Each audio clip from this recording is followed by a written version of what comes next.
Good morning, students. As you know, we are doing our chapter Bill of Exchange, in which there are two parties, drawer and drawee.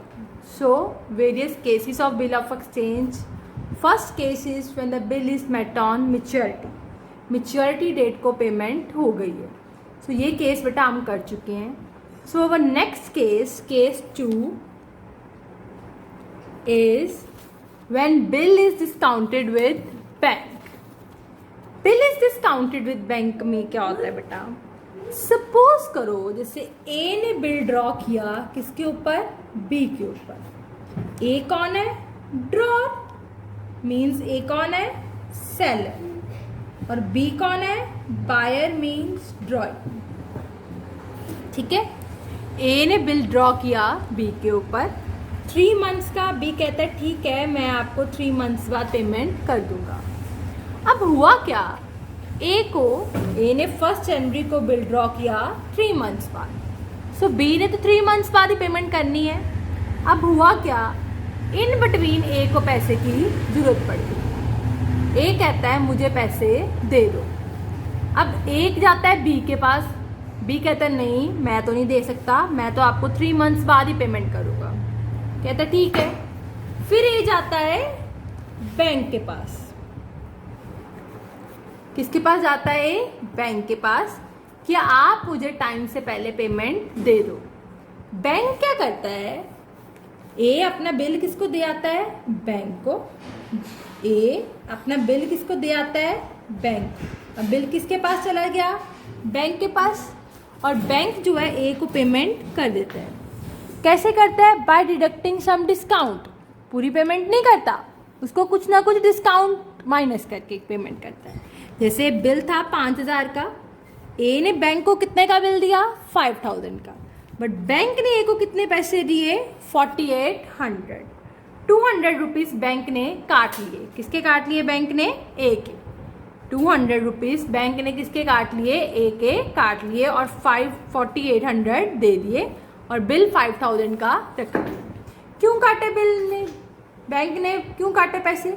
क्योंकि bank को तो 3 months बाद ही payment आनी है ना, और वो उसको पहले दे रहा है तो 200 रुपये उसको भी तो प्रॉफिट चाहिए ना, तो उसने काट लिया. ठीक है. अब बी ने 3 मंथ्स बाद पेमेंट करनी है. मीन्स 3 मंथ्स बाद मीन्स 1 जनवरी के 3 मंथ्स, 1 फेब, 1 मार्च, 1 अप्रैल प्लस 3 ग्रेस डेज मीन्स 4 अप्रैल को. अब 4 अप्रैल को बी किसको पेमेंट करेगा? बैंक को. किसको पेमेंट करेगा? बैंक को. कितने की? 5000 की. अब देखो इससे तीनों को फायदा हुआ. ए को क्या फायदा हुआ? ए को टाइम से पहले पैसे चाहिए थे सो उसकी जरूरत पूरी हो गई. बैंक को क्या फायदा हुआ? बैंक ने दिए 4800 और लिए 5000. बैंक को 200 रुपीज का प्रॉफिट हो गया. बी को क्या फायदा हुआ? बी ने पूरे 3 मंथ्स बाद जब बोला था तभी पेमेंट करी, उसको पहले पेमेंट नहीं करनी पड़ी. ठीक है. सो ये केस होता है bill is discounted with bank. अगर ड्रॉअर को टाइम से पहले पैसे की जरूरत है तो वो किसके पास आता है? बैंक के पास. तो बैंक कुछ ना कुछ अमाउंट काट कर डिस्काउंट करके उसको पैसे दे देता है, जिसको हम बोलते हैं bill is discounted with bank. ठीक है.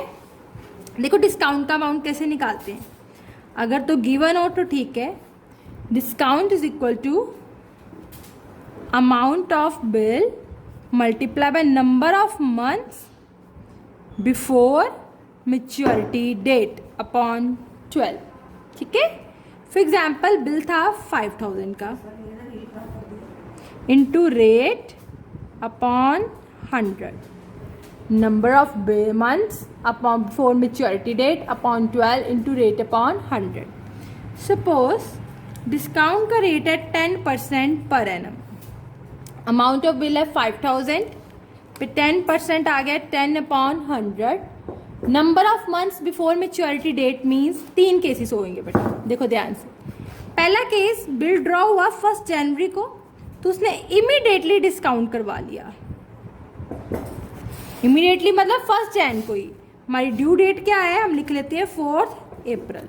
उसने इमीडिएटली डिस्काउंट करवा लिया. तो कितने मंथ्स पहले करवाया? 1 जैन से 1 अप्रैल तक. देखो 1 फेब, 1 मार्च, 1 अप्रैल.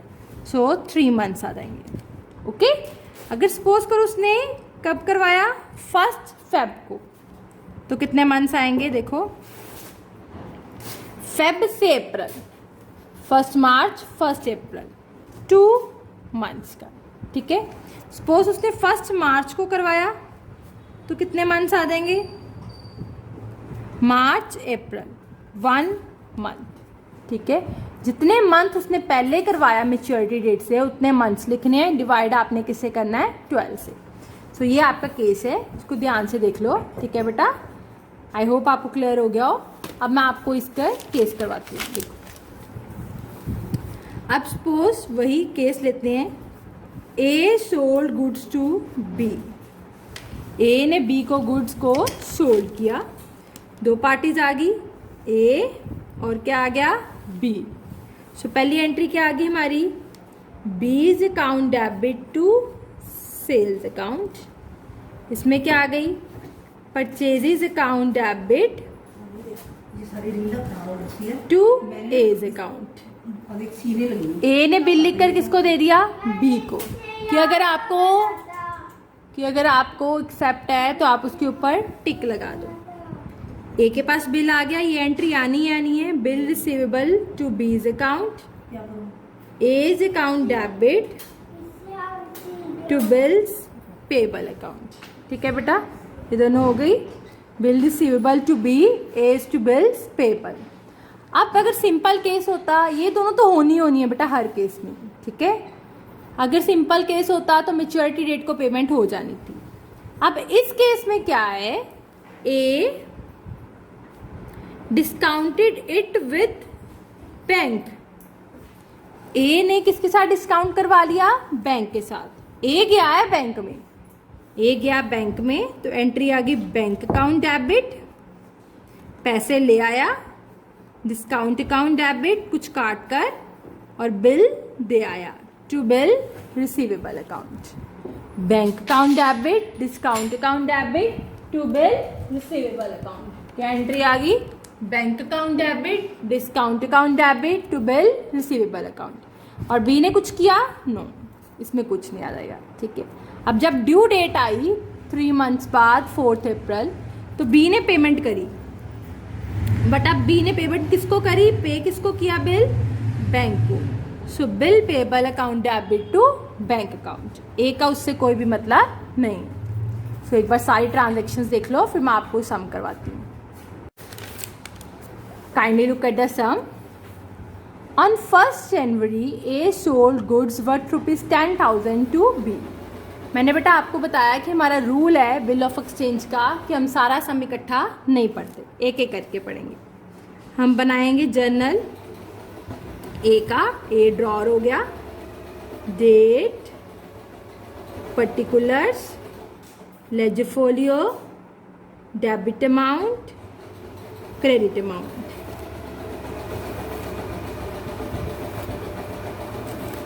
Date, particulars, ledger folio, debit amount, credit amount. ऐसे हम बुक्स किसकी बनाएंगे? बी की। Date, particulars, ledger folio, debit amount, credit amount. Narration बेटा कभी भी जर्नल एंट्री आए तो विदाउट नरेशन कभी नहीं लिखनी। ठीक है, जर्नल एंट्री कंप्लीट ही हमारी नरेशन के साथ होती है। सो फर्स्ट एंट्रीज ऑन 1 जनवरी, डेट डालते हैं। A sold goods ₹10,000 to B. क्या एंट्री लिखेंगे? B's account debit to sales account. Narration लिख लेना, being goods sold to B. A ने बी को बेचा और बी ने क्या किया? खरीदा। किससे खरीदा? ए से। सो एंट्री आ जाएगी purchases account debit to A's account, that is 10,000। Clear है? फर्स्ट एंट्री होगी। Next, and draw a bill at 3 months. कितने मंथ्स का बिल है? 3 मंथ्स का। सो आप पहले ऊपर मैच्योरिटी डेट लिख लो, दैट इज 4 अप्रैल। क्या है मैच्योरिटी डेट? 4 अप्रैल। ठीक है, next, drew a bill.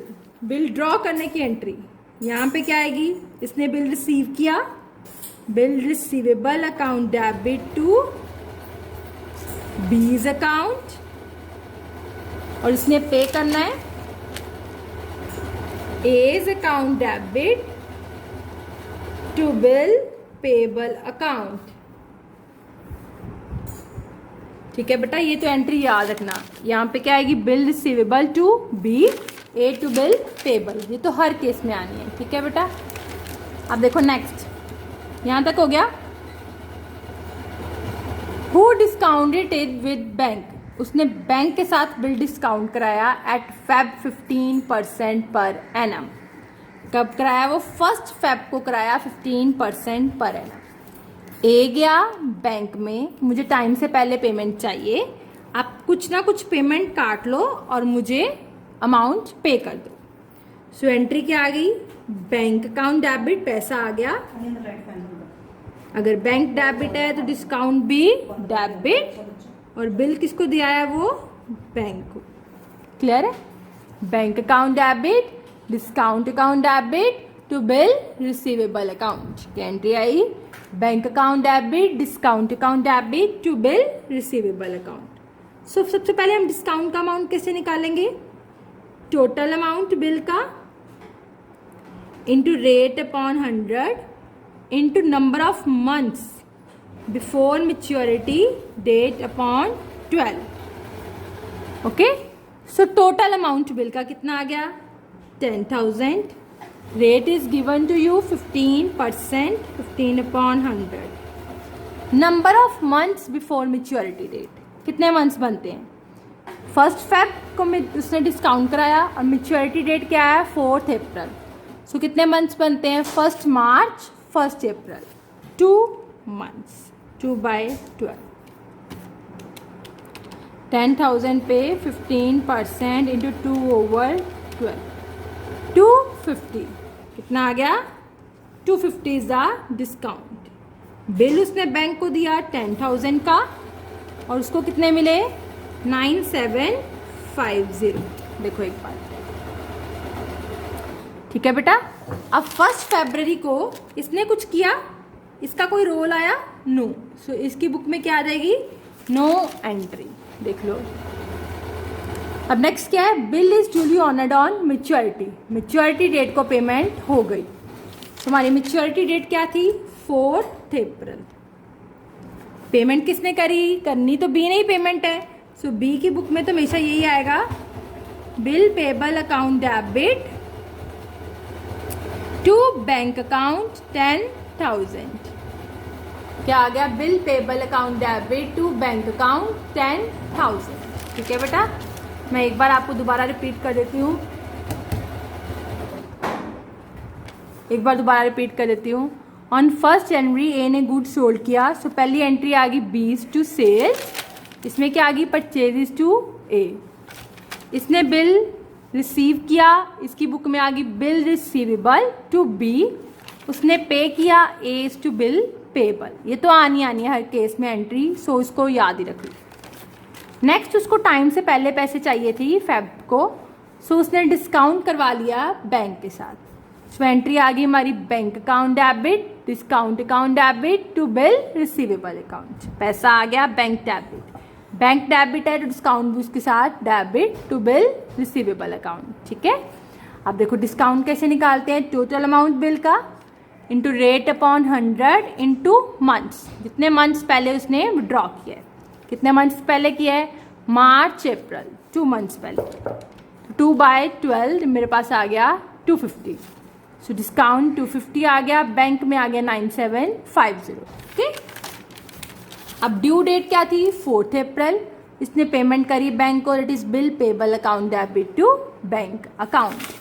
I hope ये आपको क्लियर हो गया हो। Still, if you have any problem, then you can ask from me. Thank you.